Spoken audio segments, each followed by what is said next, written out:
Hello everyone, welcome to my YouTube channel Pharmacy with Priya. This is the fourth part of Introduction to the Human Body.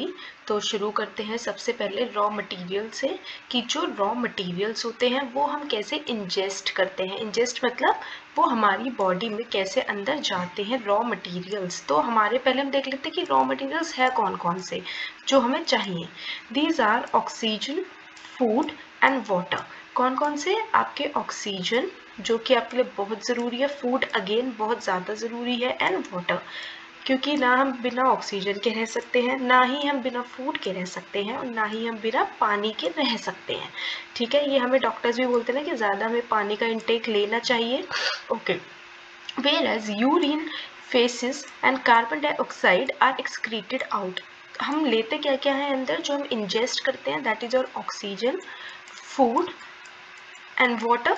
Where as जो हम excrete out करते हैं वो होता है urine, waste matter हमें नहीं चाहिए, फीकल मैटर हमें नहीं चाहिए, एंड कार्बन डाइऑक्साइड जो कि हमें नहीं चाहिए। These are excreted out. अब हम इनकी इंपॉर्टेंस देख लेते हैं कि ऑक्सीजन है, अगर हम ये इंजेस्ट कर रहे हैं तो क्यों कर रहे हैं। ऑब्वियसली अगर हमारी बॉडी में चीज़ जा रही है अंदर तो इसकी कोई ना कोई इंपॉर्टेंस होगी, बिना इंपॉर्टेंस के तो कोई भी चीज़ नहीं हम लेंगे। तो वो हम देख लेते हैं।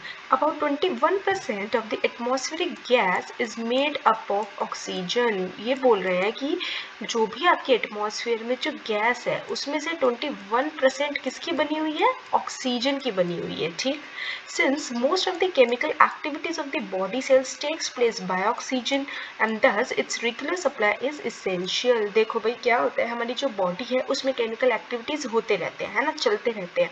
तो वो जो है ज़्यादातर ऑक्सीजन की मदद से ही हो पाता है। तो अगर ऑक्सीजन की ही सप्लाई नहीं रहेगी तो वो केमिकल एक्टिविटीज़ नहीं होगी, वो केमिकल एक्टिविटीज़ नहीं होगी तो बॉडी आपकी आगे नहीं बढ़ पाएगी, आगे ग्रोथ उसकी नहीं हो पाएगी, उसकी जो बेसिक चीज़ें हैं वो हैम्पर होंगी, वो ख़राब हो जाएंगी। तो हमें ऑक्सीजन चाहिए। जैसे अगर हमारी कार है या कार स्कूटी जो भी है, हमें पेट्रोल चाहिए होता है उसकी क्या कहते हैं फंक्शनिंग के लिए या चलने के लिए, है ना, कहीं भी जाना है तो उसमें पेट्रोल होना इज इसेंशियल। वैसे ही यू कैन से कि oxygen is like a petrol या डीजल फॉर आवर बॉडी, जो कि इसके बिना हमारी बॉडी जो है केमिकल एक्टिविटीज परफॉर्म नहीं कर पाती है। Also, the release of energy from nutrients that is carried out by several chemical reactions takes place in the presence of oxygen। और जो आपकी एनर्जी की रिलीज होती है ना, क्या होता है कि जो भी हमारे केमिकल रिएक्शंस हुए फिर हमारी एनर्जी रिलीज हुई तभी तो हमारी बॉडी को एनर्जी मिलेगी, तो वो भी ऑक्सीजन की प्रेजेंस में ही होता है। So I hope this is clear. वहीं अगर हम नाइट्रोजन की बात करें तो हम इनको लेते हैं उन फूड्स में जिनमें प्रोटीन होता है, जैसे फिश, मीट, क्योंकि ह्यूमन बॉडी इसको गैसियस फॉर्म में यूज़ नहीं कर सकती। आप वहाँ पे पीछे देख लेते हैं कि ऑक्सीजन को आप गैसियस फॉर्म में ले रहे हैं, पर नाइट्रोजन को हम किस तरीके से लेते हैं? हम फिश हुआ, मीट हुआ, वो फूड जिनमें बहुत ज़्यादा क्या है, प्रोटीन है, उसके थ्रू हम नाइट्रोजन इनटेक करते हैं। Now what is a balance diet?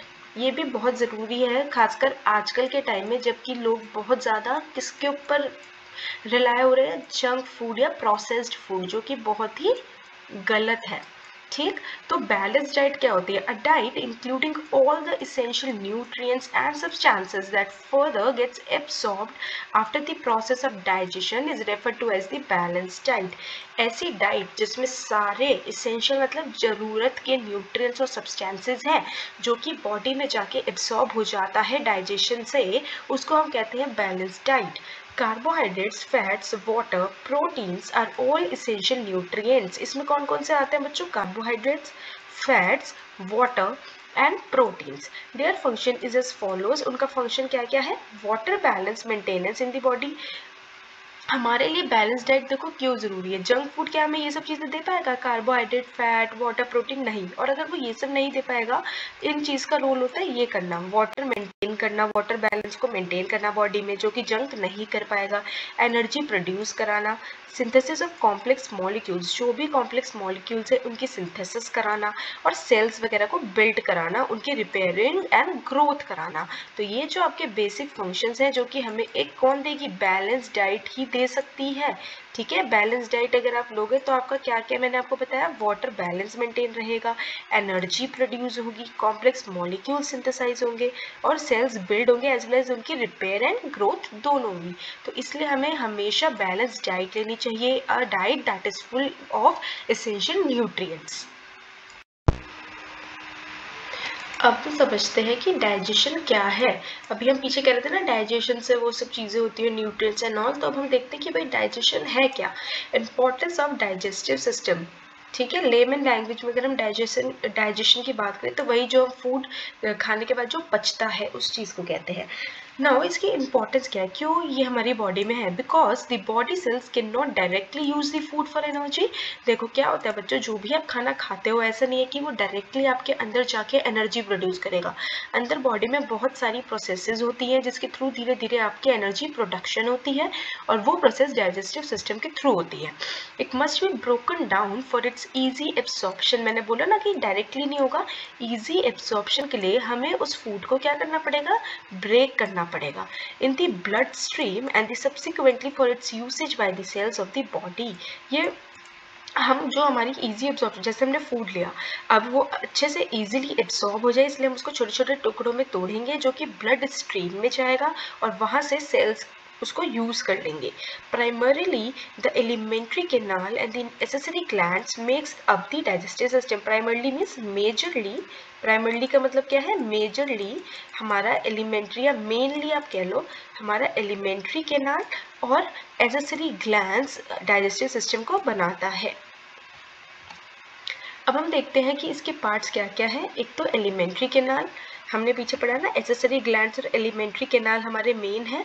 This is alimentary canal की अगर बात करें तो this is a tube like structure that begins at the mouth and extends up to the anus. ये जैसे अगर ये आपका माउथ है ना यहाँ पे, तो यहाँ से ये ट्यूब लाइक स्ट्रक्चर है जो शुरू होगा और एनस पे खत्म होगा, passing through the pharynx, oesophagus, stomach, small and large intestine. ये किस किस के थ्रू पास कर रहा है बच्चों, एनस तक ये जा रहा है। एनस इतना नीचे है तो ये क्या क्या पास कर रहा है, फेरिंग्स भी, ईसोफेगस भी, स्टमक, स्मॉल और लार्ज इंटेस्टाइन दोनों। तो ये ट्यूब लाइक स्ट्रक्चर होता है।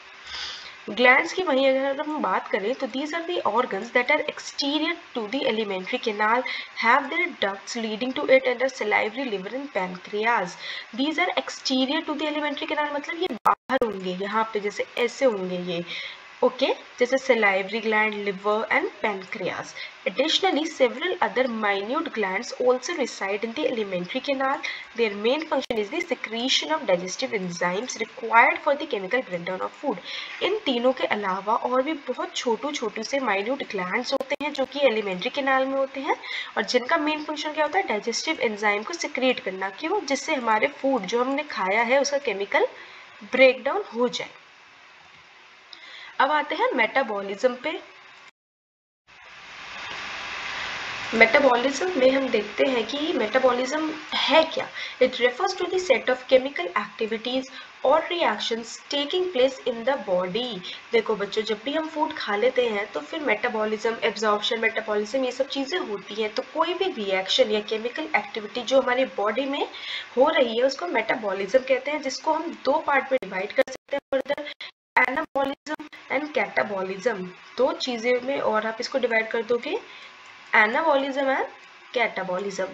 Anabolism refers to the process of synthesizing or building large substances from simpler molecules. Anabolism में क्या होता है कि जो simple molecules होते हैं ना, छोटे छोटे, उनसे हम एक large substance बनाते हैं या build करते हैं या synthesize करते हैं।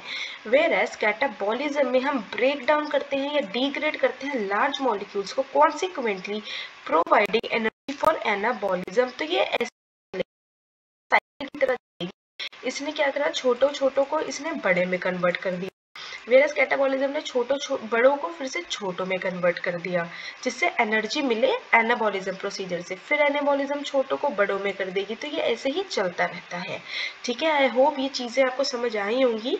हम नेक्स्ट पार्ट में वेस्ट के बारे में पढ़ेंगे कि वो बॉडी से कैसे एलिमिनेट होता है। सो तब तक आप इसको ही रिवाइज कीजिए। कोई भी डाउट हो तो you can ask me in the comment section. Thank you.